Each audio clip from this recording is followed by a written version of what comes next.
Então, para ficar registrado, né, mais uma vez, o agradecimento a vocês por estarem junto nisso com a gente, né? Eu falo sempre com a gente porque eu sei que eu não estou falando só em meu nome, eu sei que todo esse material que eu praticamente escrevi ali num dia, no sábado, veio assim de uma forma tão... Foi uma intuição tão forte, né? Porque eu estava nesse questionamento, né? Pensando que eu podia fazer alguma coisa.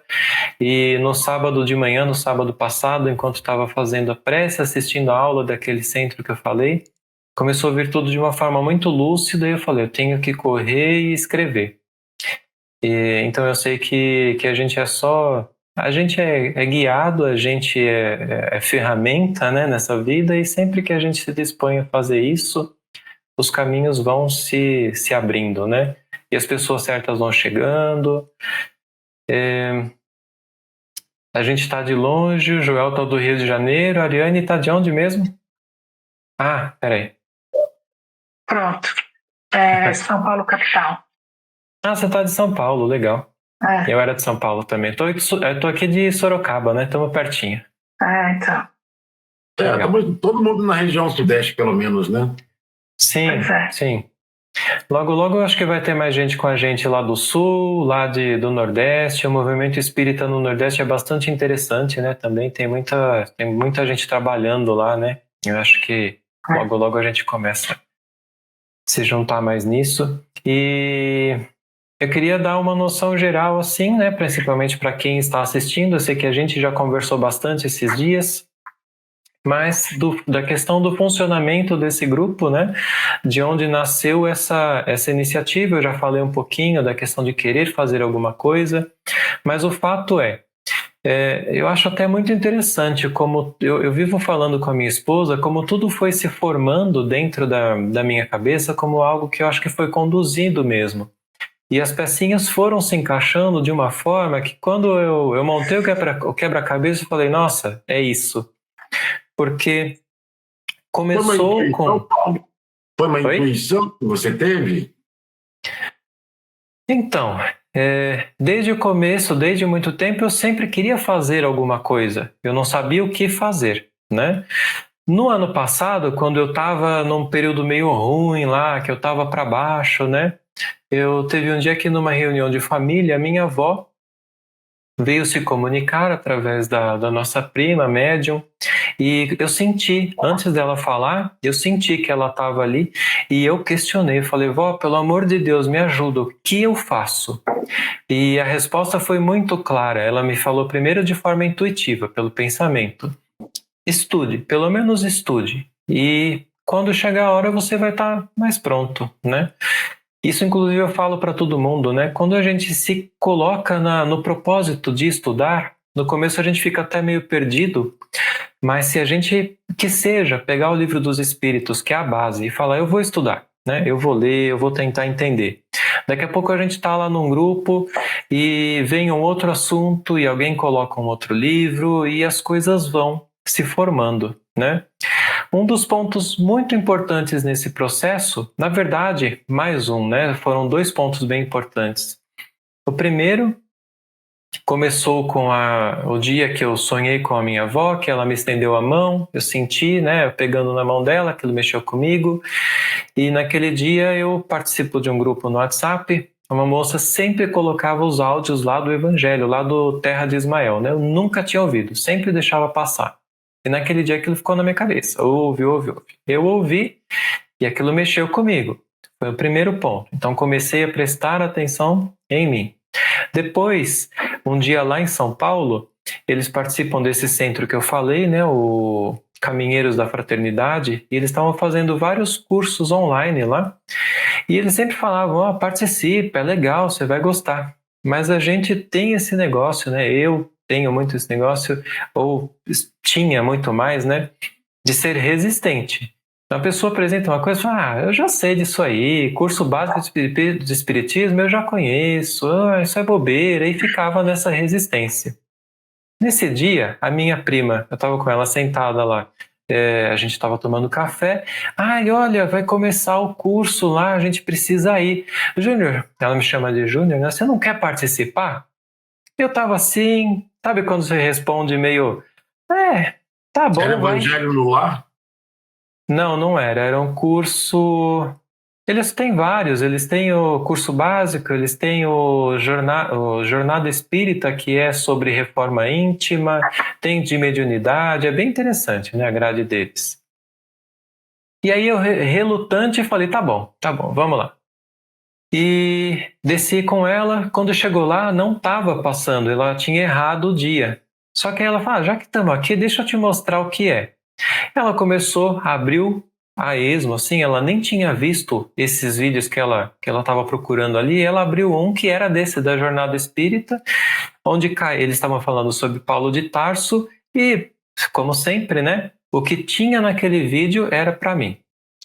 Era o que eu precisava. Estava falando sobre a questão do ame, trabalha, espera, perdoa, né, que tinha tudo a ver com o que eu estava precisando naquele momento. Enfim, isso foi mais um ponto. E aí isso começou a se formalizar. Então veio essa questão da reforma íntima, que eu posso dizer que eu estou só começando, né? É muito difícil, a gente tem que fazer alguma coisa. Depois começaram a vir conteúdos sobre educação, né? A pedagogia do amor. Aí depois até a Ariane postando no grupo sobre a Revista Espírita, né? E eu pensando, caramba, eu nunca li isso, né? Eu preciso estudar isso um pouco mais. Aí, um certo dia, alguém postou lá no grupo do Anderson, né, Aprendendo sobre Mediunidade, sobre aquele livro Nem Céu Nem Inferno. Eu li aquilo e, mais uma vez, a velha resistência, né? Isso aqui deve ser besteira. Mas aquilo ficou na minha cabeça, né? O que é isso? O que é isso? O que é isso? Aí eu fui procurar. Faz uns 2 meses, mais ou menos. Né? Porque você logo veio falar comigo o negócio daquela compilação lá, aquele guia para fazer. Agora eu esqueci o nome. Bom, enfim. Eu não lembro direito, mas eu sei que aí aquilo ficou na minha cabeça, eu acho que ficou por intuição também, falando, vai, olha o que é isso aí. E quando eu fui atrás, eu pesquisei na internet, eu vi um artigo deles falando o que tinha no livro, né? Aquilo me chamou a atenção, né? Querendo dizer que havia uma adulteração também no céu e inferno. E eu acho que a gente tem uma resistência também em achar que isso possa realmente ter acontecido, né? Parece uma coisa meio impossível. Principalmente quando a gente pensa aqui, mas caramba, é o espiritismo, né? Isso não é tão cuidado. Como que isso poderia acontecer? Só que aí eu achei interessante e resolvi comprar o livro. Eu não consegui parar de ler. Eu li a coisa assim de... céu e o inferno, né? Nem céu, nem inferno. Ah, não é do Kardec, é de um outro autor? Não, é do outro autor. Nesse Nem Céu, Nem Inferno, ele começa falando, ele aborda a questão da adulteração que houve no livro O Céu e o Inferno e conta um pouco do que aconteceu. Ele dá provas, né, de que isso realmente aconteceu, é indiscutível, e ele fala um pouco mais sobre a questão das cartas que foram queimadas, as coisas que foram perdidas, todo o desvio que teve ali. E ali ele cita o livro da Simone Privato, que é o legado de Allan Kardec, que acabou dando o nome para o nosso grupo. Lá, esse livro é anterior, é de 2019, ela foi até a França também pesquisou lá, ela identificou naquela época a adulteração na Gênese e ela fez uma abordagem muito interessante, bastante aprofundada, mostrando tudo, né, que aconteceu ali naquele momento. É muito bem fundamentado, né? Eu recomendo a todos que estejam vendo que leiam esse livro, que faz parte das nossas obras recomendadas. Aí começou tudo a se formar, assim, porque a grande questão, eu penso hoje, não é só a questão de ser adulterado. Uma adulteração a gente corrige. E ainda tem pessoas que têm essa dúvida se realmente foi ou se não foi. Mas a grande questão é o desvio que o movimento sofreu, que é o que a gente sempre fala. Era para ter sido de um jeito, se tivesse sido do jeito que Kardec estava planejando, daquela formação desses grupos que pudessem interagir, continuando os estudos de forma metodológica, nós com certeza estaríamos muito diferente do que estamos hoje, né? Isso foi interrompido. Por quê? Porque o Lemarie, quando assumiu o lugar de Kardec ali, depois que ele desencarnou, ele se deixou levar, infelizmente, por vaidade, por orgulho, por interesses pessoais, financeiros. Deu entrada para assuntos que não condiziam, né? Tinha um médium que Kardec teve contato com esse médium, que ele começou a receber. Ele não, na verdade, não era um médium, né? Um senhor que, em contato com um médium, esse médium recebeu mensagem de um espírito dizendo que ele representava uma alta ordem dos 12 apóstolos e que aquele senhor ali ele tinha a missão de revelar a revelação das revelações. E ele acreditou naquilo. Quando Kardec soube disso, ele teve contato, Kardec, com todo o bom tato que tinha, ele conversou com o cara e falou: meu amigo, cuidado, porque você está acreditando em um espírito só. Cuidado, porque isso aí, ele quis dizer assim, você vai acabar tendo a fascinação. A fascinação. Ele não deu ouvidos, a vaidade falou mais alto, ele ficou com raiva e isso foi se elaborando por um tempo. Quando Kardec desencarnou, houve esse espaço para que ele se aproximasse mais desse Lemarie e com recursos financeiros e depois com outros que se seguiram, eles foram fazendo isso cada vez entrar mais, né, na sociedade espírita. Então morreu totalmente, porque eles não tinham nem sequer o interesse que essa metodologia fosse seguida. Por quê?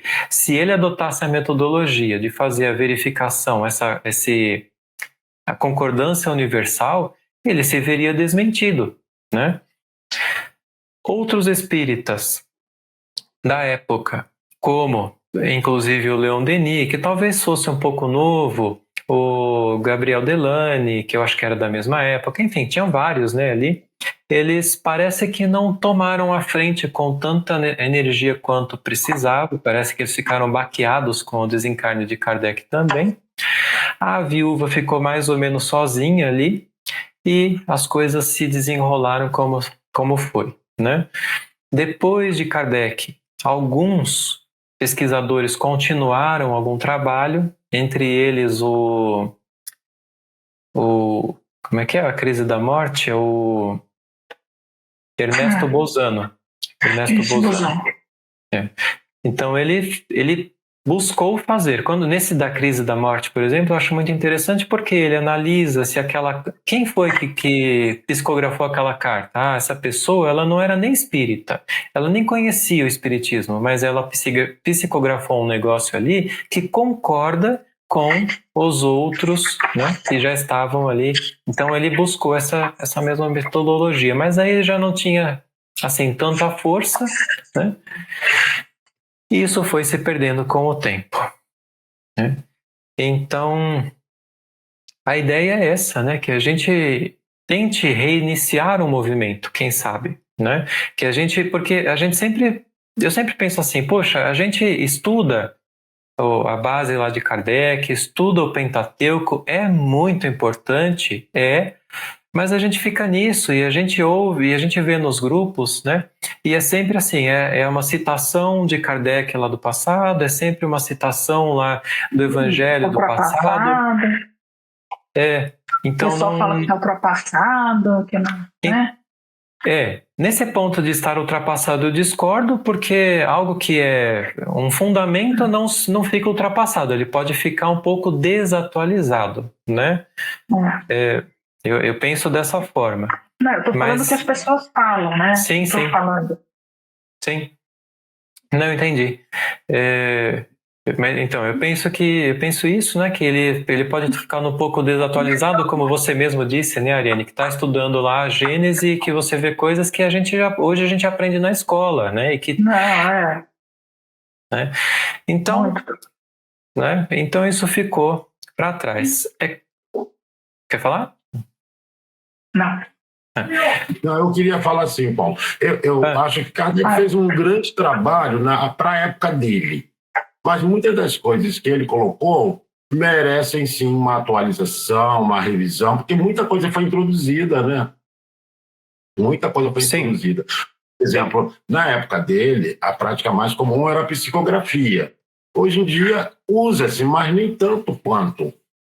É verdade. Eu, por exemplo, quero saber sobre mediunidade de psicofonia, na obra do Kardec, o foco dele não é esse.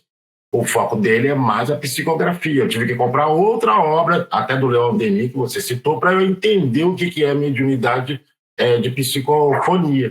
Ele não abordava, porque não era interesse da época. Aí pode seguir. Sim. Então, eu acho que era um espiritismo que estava se desenvolvendo. Se a gente for pensar, Kardec trabalhou por 11 anos só. É muito pouco tempo. E mesmo assim, o que foi desenvolvido ali foi uma coisa muito grande, muito forte. Se espalhou, né, de uma forma muito grande, mas perdeu essa força. E a gente precisa realmente, como até você falou, teve muita coisa que foi entrando no meio espírita. Muitas são aceitáveis, outras estão totalmente contra o espiritismo.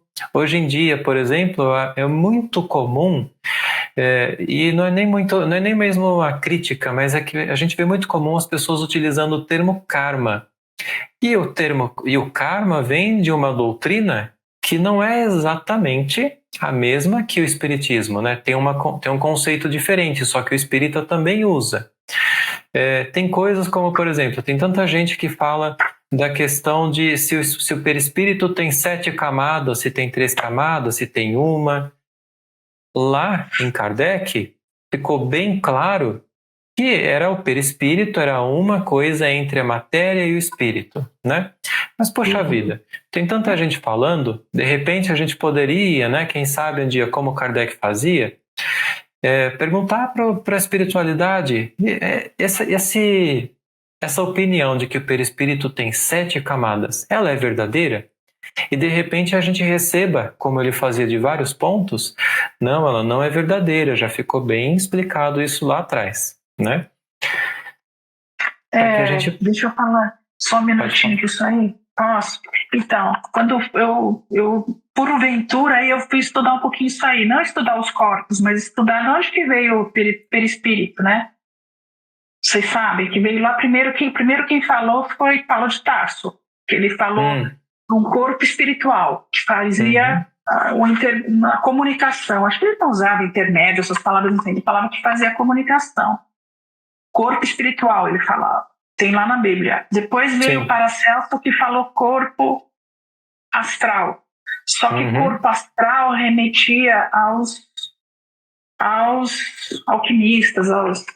Então ele podia ir para a fogueira. Então ele não podia falar muito. Então era só uma linguagem esotérica. Quando veio Kardec, ele queria falar uma coisa diferente. Isso foi em 1600, mais ou menos, Paracelso. 1500. Aí quando veio o Kardec, ele queria falar uma coisa diferente. Então ele falou perispírito, que é em volta do espírito, né? Que é o perispírito. Peri é periferia do espírito. E aí que a gente usa. Depois o André Luiz usava psicossoma, né? Psicossoma. Que é tudo é a mesma coisa. Então, se a pessoa fala assim, meu corpo espiritual é a mesma coisa que seu perispírito, só que é outra linguagem, outra época. Sim. Desculpa. Não, adiciona sempre. Então, e aí você falou, né, do André Luiz.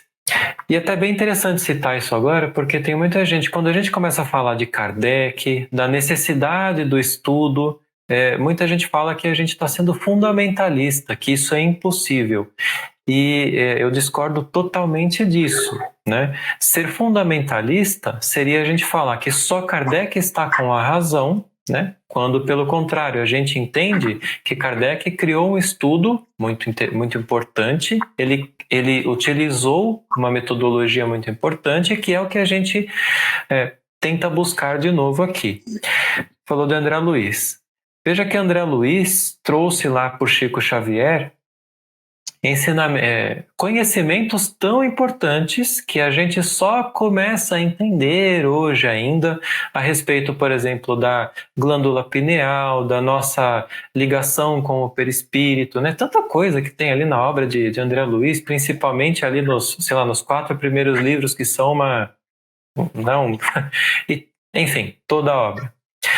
Mas aí tem muita gente que, por outro lado, fala que Chico Xavier, que André Luiz não pode ser aceito como espírita, porque não teve essa metodologia. A gente tem que lembrar também, isso Kardec deixou exemplificado, que é muito importante que a gente busque também a razão. E essa concordância não é necessariamente temporal, ela pode ser atemporal, né? Ou uma coisa de hoje que concorde com algo que está estabelecido no passado. Tem muita coisa que André Luiz trouxe quando ele fala, por exemplo, das colônias, que tem gente que diz que é viagem, né? Que isso aí não pode ser.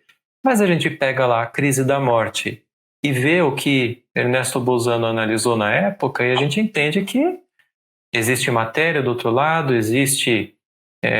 ela pode ganhar forma, que isso é formado, como André Luiz até conta, né, pela mentalidade, né, da maioria das pessoas, que as coisas pequenas podem ser moldadas, enfim. Já outros conhecimentos, como os conhecimentos médicos, a gente não teve essa oportunidade de estender esse estudo, porque não tinha como, a gente teve que esperar 60 anos para a medicina humana avançar sobre aquilo, descobrir que ali dentro do cérebro realmente existia aquela glândula que André Luiz falou lá atrás, para a gente falar, nossa, realmente isso então pode ser aceito como algo verdadeiro dentro da doutrina. Né? Qual o nome dos cristais que tem na glândula pineal? Agora não me fugiu o nome. Você lembra? Os cristais eu não lembro, não. Tem uns cristais que são eles que ditam a mediunidade. E André Luiz, ele conta, né? Ele dá a descrição ali de que quando... né? O nome assim, ali. É um nome assim. É um cristal aí que tem na natureza. Eu não lembro. Então ele ler André Luiz é muito gostoso, né? É algo que prende a gente, porque quando ele fala do processo mediúnico, aquela formação como se fosse de uma chama, uma flor, né? Na glândula pineal, o processo desencarnatório, né? Quando ele conta que ele vê a emanação do perispírito depois da desligação do corpo, né? E que ele vê aquela chama púrpura que ele não consegue nem fixar direito, mas que condiz com aquilo que até lá em Kardec eles falam também, né? Sobre a questão do que parece ser o espírito. Então a gente tem muito campo para avançar. Agora, isso também é uma coisa muito importante que a gente estava falando esses dias também, que a gente não pode querer e nem estimula ninguém a querer se atropelar, né? A querer meter os pés pelas mãos, se juntar num grupo qualquer, colocar um médium ali e começar a fazer perguntas, né? A gente não pode agir assim. A gente tem que lembrar que o próprio Kardec teve o primeiro contato com essa ideia aí das cadeiras, das mesas dançantes, e ele só foi analisar isso, acho que cerca de 1 ano depois, se eu não me engano, né? Porque as coisas precisam amadurecer. Então a gente tem que ter esse cuidado, né? Ir com calma com isso. A gente vive numa situação, hoje pelo menos, de pandemia, né? A gente está aqui por vídeo, um de cada lado.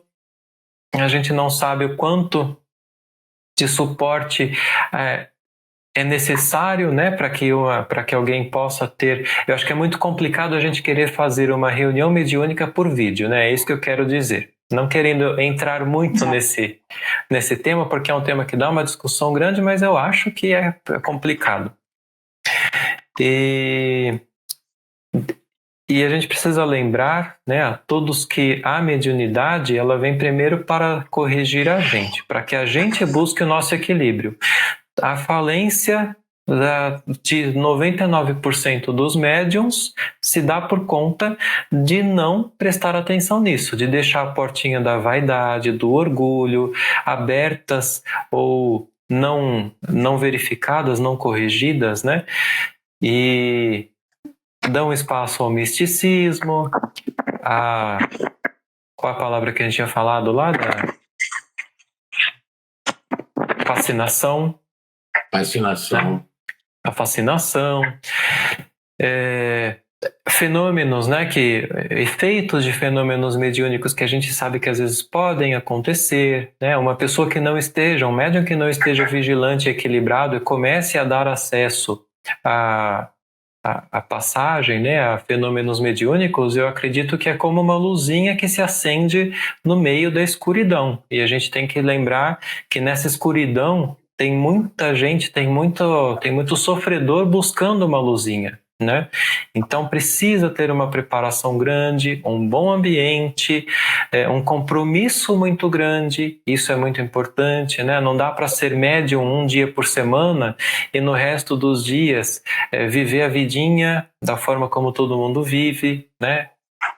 Claro que a gente pode viver a vida, mas tem que ter um certo cuidado, né, com essas coisas, senão...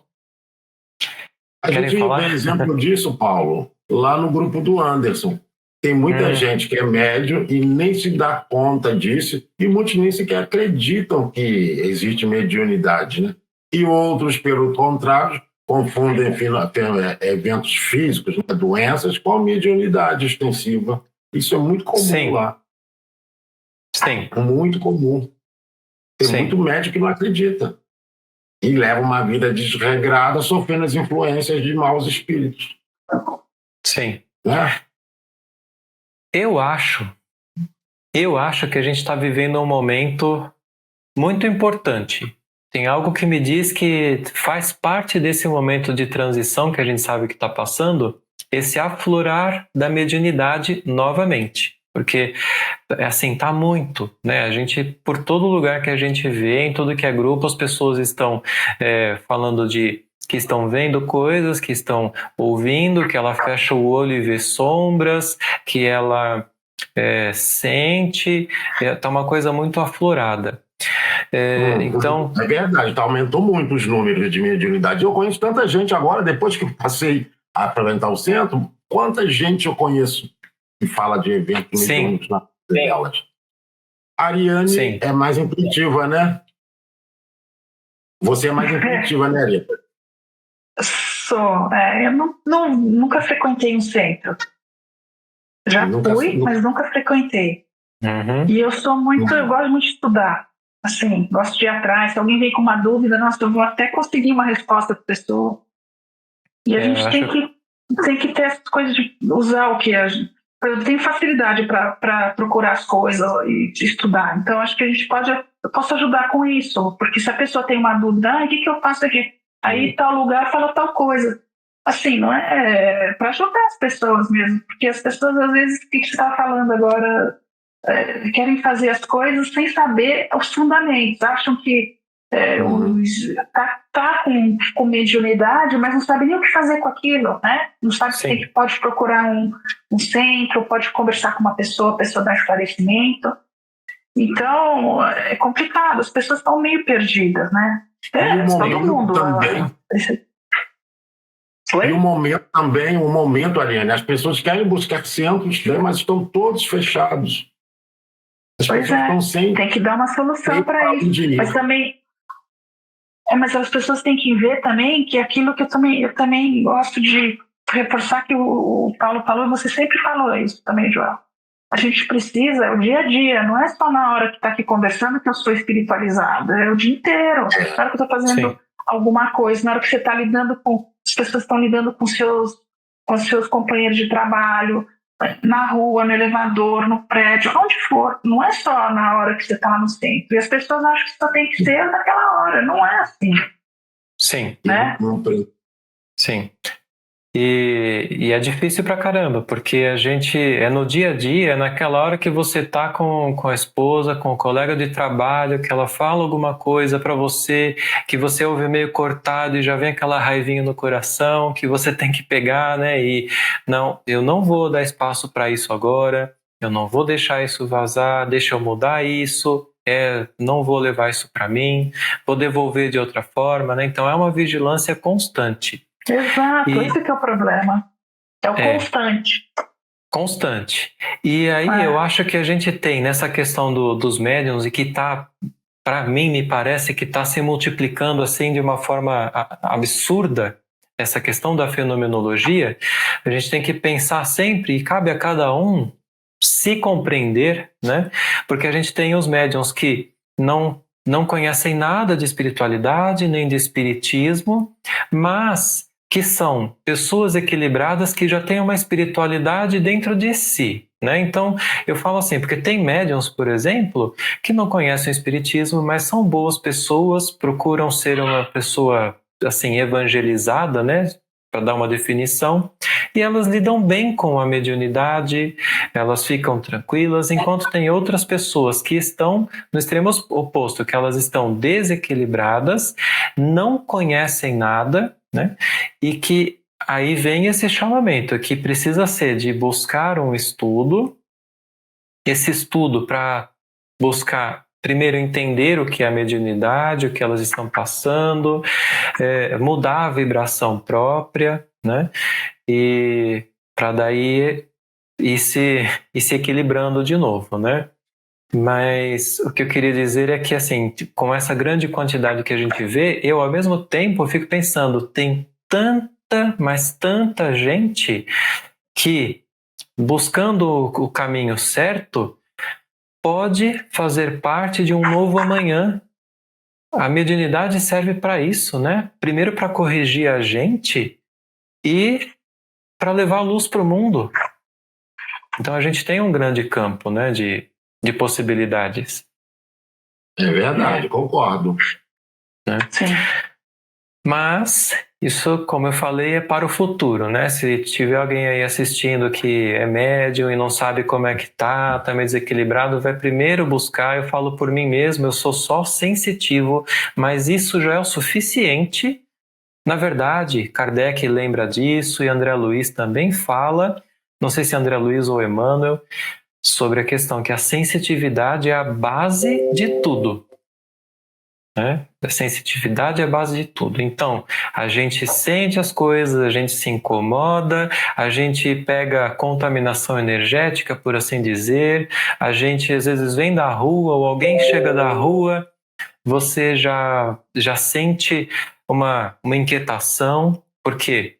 Porque está mostrando para você que com você, comigo, não está equilibrado. Então eu preciso me equilibrar. Não é porque alguém chega da rua desequilibrado que eu tenho que me contaminar por isso. E como as pessoas falam, né? É o médium esponja, que aí fica se sentindo mal, fica irritado, fica querendo descontar tudo em cima dos outros, né? Eu sou um exemplo disso, Paulo. Vocês conheceram, né? Tanto a Ariane quanto vocês me conheceram quando eu fiz meus primeiros posts lá no grupo do Anderson, né? Aprendendo sobre mediunidade. Eu estava com uma mediunidade totalmente descontrolada. Eu recebia espíritos em casa, eu recebia espíritos na rua, comecei a estudar, comecei a me dedicar. Hoje em dia, tudo isso passou. Eu não sinto mais nada, até parece que eu não tenho mais mediunidade. Tudo é questão de você se dedicar. Uns entram pelo amor, né? Vocês dois entraram pelo amor, nunca tiveram sintomas mediúnicos fortes, né, que atrapalhassem a vida. Mas eu entrei pela dor. E até hoje eu agradeço, não estava com vocês aqui agora. Eu jamais tinha me interessado por espiritismo, eu tinha até medo de espíritos. Agora fui obrigado a perder. Fui obrigado a perder, não tenho mais medo dos espíritos, porque eu comparo eles como pessoas, não vejo mais eles como alma penada, como fantasmas. São pessoas, umas são boas, outras são maus, né? Outras são más. Vocês não pensam assim também sobre os espíritos? Já teve algum contato direto, vocês dois, com algum? Nem que seja no centro, que você tenha ido? Já tive, eu também penso assim como você falou. Eu acho que a gente tem que sempre pensar no outro como se fosse o igual, né? Não pode pensar que ele é melhor ou pior. É uma pessoa igual, que talvez tenha tido dificuldades diferentes das minhas, então a pessoa é de um jeito, por isso que eu sou de um jeito, ela é de outro. Não é que a pessoa é má, né? Não sei, assim que eu vejo. O espírito, né? A gente tem que ver da mesma forma. Não é porque só que está assim, tá com o corpo, né? A gente tem que ver como se fosse um parente. Pode ser um parente nosso. Pode ser um irmão nosso. sem corpo. A diferença Sim. Exato. Pode ser minha mãe, minha avó que esteja aqui e, né, de outra forma, com uma outra forma. Por que eu conheci minha avó? Vivi com ela. Não é? Pode ser. Então isso que a gente tem que pensar. Quando a gente tem que personalizar de uma forma assim, essa aqui é uma pessoa que eu conheci, agora não está mais entre a gente, mas ela... Eu tenho que levar assim, quando tem contato, eu tenho que levar com essa naturalidade, senão você fica doido mesmo. Sim. Fica assim. E eles usam medo, né?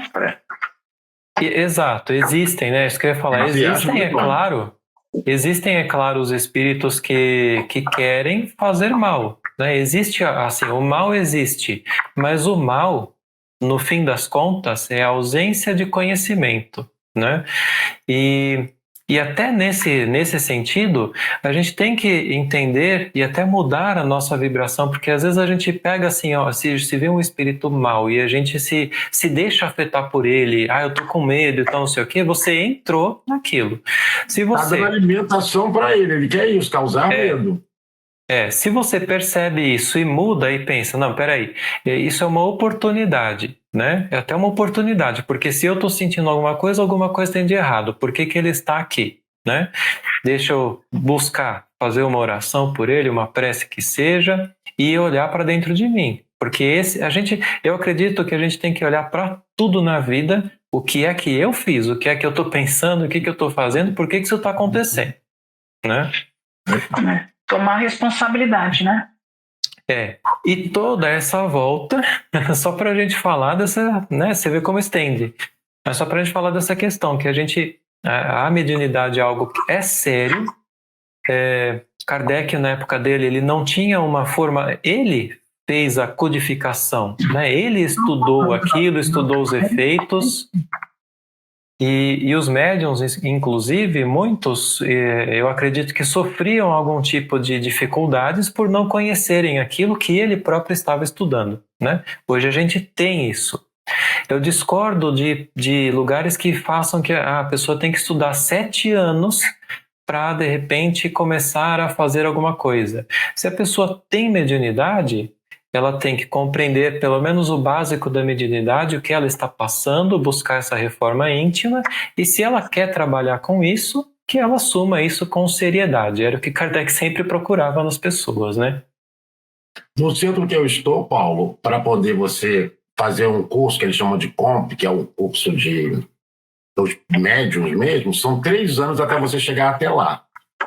Você tem que fazer 3 anos de estudos, aí faz esse curso, só as obras básicas de Kardec, né, história do Espiritismo, vai andando. São 3 anos, aí a pessoa já faz esse curso, que é orientado pela direção espiritual do centro. São eles que recomendam você a fazer esse curso. Sim. Dá 7 anos.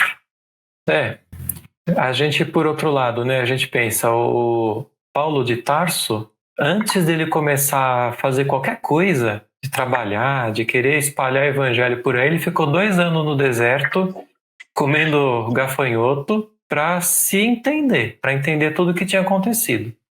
A gente também precisa pensar nisso, né? Mas Paulo de Tarso também deu uma volta, né? Era anticristão, matava, corria atrás dos cristãos para se converter. Ele tem uma história muito bonita, né? De superação, né? Muito. E depois morrer também pela causa que ele fez. Muita gente morrer também, né? Sim. Ele é a prova maior de que a questão não é pecado, e quando você erra e você tem culpa, não adianta você ficar se lamentando. Você tem que se levantar, vai ser difícil pra caramba, às vezes você leva a pedrada de volta, mas você tem que continuar. Se você acredita nisso, você tem que continuar em frente, né? É uma lição Na verdade, o algoz era o Saulo de Tarso. Depois que ele virou Paulo, ele já enfeitou. Né? O Saulo que era o cruel. Mas o cristianismo usou muito ele, eu acho, né? Porque ele tinha o dom da palavra, né? Ele era convincente. Sim. Aí pegaram justo ele e falaram, não, você que vai espalhar a doutrina, vai espalhar o evangelho, não a doutrina. Né? E ele acordou aí. Mas ele tinha o dom da palavra, né? Foi muito inteligente a espiritualidade, o que aconteceu naquela época, né? Muito bonito isso. Foi. Né? Não tem que ser, né? Ele tinha que ser cruel, né? Para depois virar o mocinho da situação. Tudo é assim. Exato, Que nem Judas, né? Sim. Se Judas não tivesse feito o que fez com Jesus, o nome de Jesus não estaria tão exaltado como foi. Às vezes há males que vêm para bem. Judas foi um gato, mas ele tem notoriedade ao nome de Jesus. Você não concorda? Sim. Sim. É aquele negócio que a gente sempre fala, ninguém está predestinado a fazer o mal, mas quando faz, a espiritualidade superior sabe muito bem, Jesus, como bem falam, conhece cada um de nós, ele conhece mesmo, né? Ele sabe muito bem o que é que tem dentro de cada um de nós. E ele sabe quem é que tem potencialidade, né? Você vê Paulo com tudo aquilo, ele sabia que se ele desse o estímulo certo, que ele ia entender, porque ele estava matando os outros porque ele acreditava que ele estava fazendo certo. Que ele estava defendendo, Deus. A ideologia de Moisés. Sim. O evangelho de Moisés, né? Que era duro, que era mais rigoroso, era um Deus punitivo. Né? Aí ele fez o que ele achou certo. Bom, acho que era mais isso, né, que a gente precisava falar para dar uma introdução lá. Então a gente tem o site feito lá. Então agora a ideia, né, a gente fazer a nossa reunião semanal para iniciar o estudo sobre a Revista Espírita. Né? Eu vou mutar aqui rapidinho só. Você leu a Revista Espírita, Paulo? Eu não li, a Eliane leu, né? Olha. Alguma parte só. A Revista Espírita, eu achava, porque eu nunca tinha aberto, que era uma revistinha lá, um jornalzinho, né? A primeira... 11 anos, mas a primeira edição, de janeiro de 1858, tem mais de 500, acho que mais de 400 páginas, pelo menos no dispositivo que eu abri, é grande pra caramba. E Kardec fez isso sozinho. Então, assim, tem muito conteúdo ali dentro. Eu li janeiro só, e ele já cita ali algumas coisas. Ele fala que ele vai demonstrar ali dentro, né, tentar aprofundar ali a forma como os estudos foram realizados. Por isso que eu acho que é uma base que para a gente vai ser bem interessante. Por quê? A gente vai entender mais como ele trabalhava, o que ele fez, as coisas que ele enfrentou ali, vai dar pano para manga, né, para a gente abrir para as outras obras de Kardec, para outras complementares, para a gente não ficar apenas girando sempre naquele negócio que o básico a gente já compreendeu, né, do que está no Livro dos Espíritos, lá a gente já compreendeu. Mas eu acho que vai ser bem interessante isso, e aí, com o passar do tempo, a gente nem sabe o que isso pode virar, né? Coisa boa, com certeza. Esperamos, né? Que verdade, seja... estudar, né? A gente vai achar, vai aprender muito. Sim. E então aí a gente vai se reunindo semanalmente, aí a gente só define, então depois passa nas listas de e-mail, né, no pessoal que está aí no canal também, a data que a gente formalizar. A nossa produção, então, a cada aula, aliás, a cada reunião, a gente tenta abordar um mês, pode ser que isso seja acelerado ou retardado, dependendo do assunto ele se expanda, a gente não tem que correr com isso, né? E aí a gente vai fazendo tanto o nosso vídeo aqui, que a gente vai deixar público para as pessoas também participarem, ouvirem, e a gente produz também os artigos, né? Coloca lá no site e usa todos os meios possíveis. Para que a gente possa disseminar o máximo possível, né? Isso aí. Como é que você pretende abordar a Revista Espírita? Vai ser assim por capítulos dela? Como é que vai ser? Nossa. Desculpa o barulho. Carro de... Eu tinha perguntado como que você vai explorar a Revista Espírita. Vai ser um capítulo por áudio, por vídeo?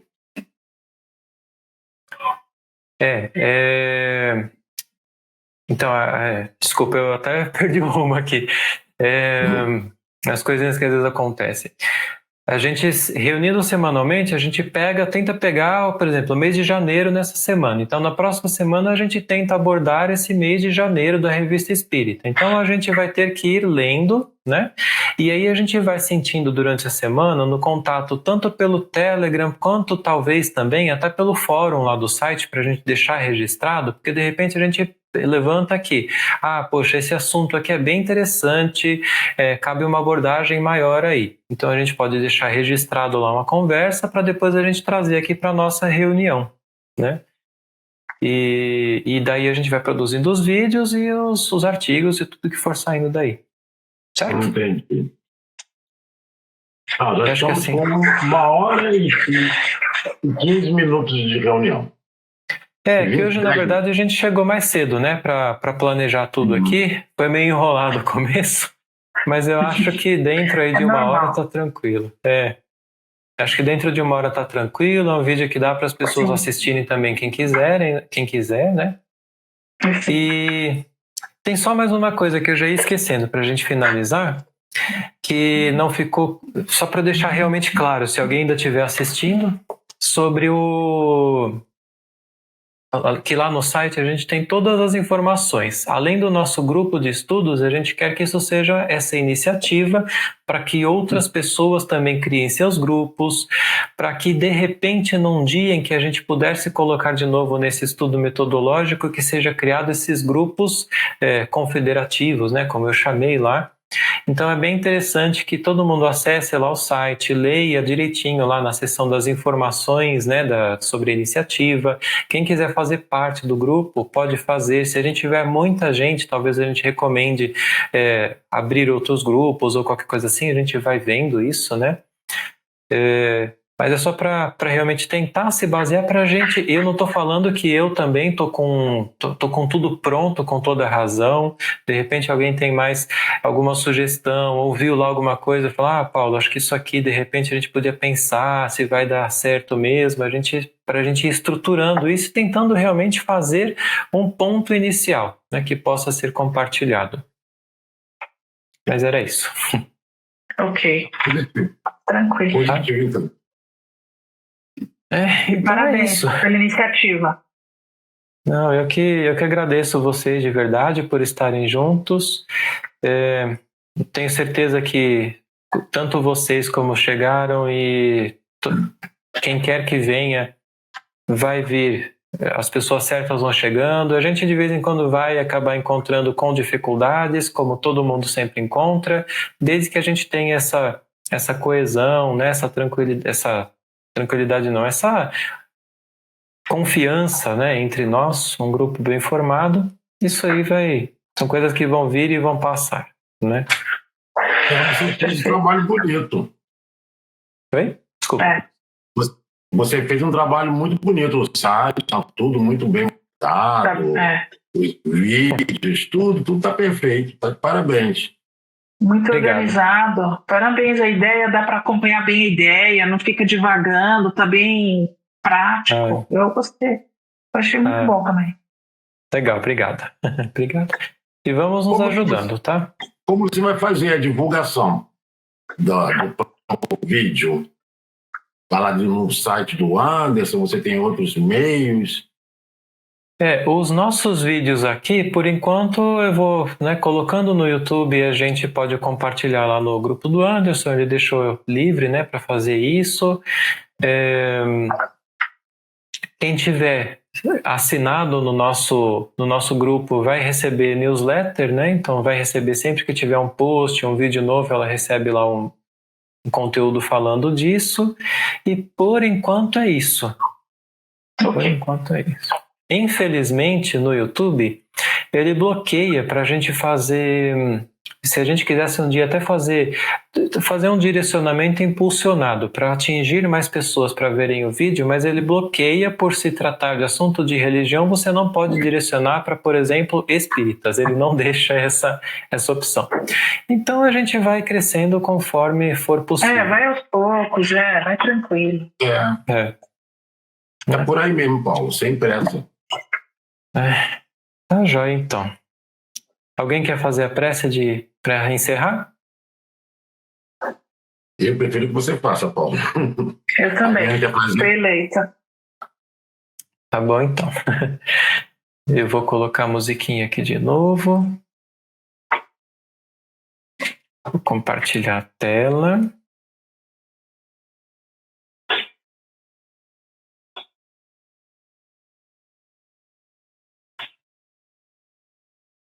Tá bom o volume? Sim. Tá bom. Legal.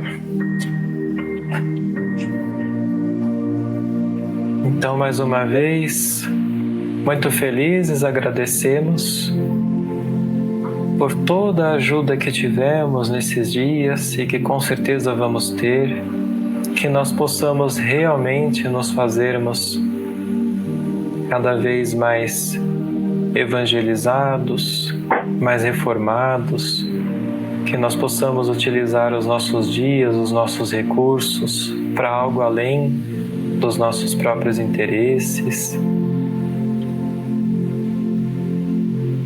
Que esse trabalho possa ser sempre muito vigiado por nós mesmos, com bom coração, com entrega, deixando a vaidade de longe, deixando o orgulho ferido, procurando nos pautar pelos ensinamentos de Jesus e pela lucidez tão grande desse espírito tão lúcido que é Allan Kardec,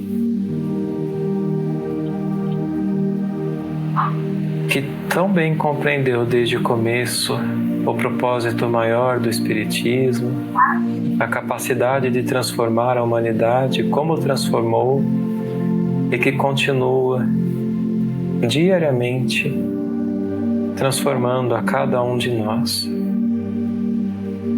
Pedimos a Ele, ao irmão Eurípides Barçanufo, a todos os espíritos amigos, os guias familiares de cada um, que possam nos conduzir nessa jornada, que nós tenhamos atenção para todas as oportunidades e os avisos que sempre virão. Agradecemos então e pedimos que Deus ilumine a nós, o nosso grupo, a todas as pessoas que se juntarem a nós, a cada um em seus lares, seus familiares. E é isso, que assim seja, e até a próxima semana. Que assim seja. Assim seja. Que assim seja. Fernando, então, é isso, gente. Muito obrigado pela participação de vocês. A gente continua se falando. Alguém quer falar mais alguma coisa? A gente vai falando Muito pelo obrigada. Telegram. Só tenho a agradecer. Muito obrigada. E vamos botar em prática, né? Sim. Isso aí, gente. Obrigadão, bom fim de semana para vocês, então, e até breve. E agora, igualmente, para vocês dois também. Até breve. Prazer em conhecer a Lariane. Muito obrigado. Vocês dois aí me ajudaram muito. Prazer estar com vocês. Com prazer conselhos também. úteis, me ajudaram muito. Prazer, gente. Tchau, tchau. Tchau, tchau. Até mais.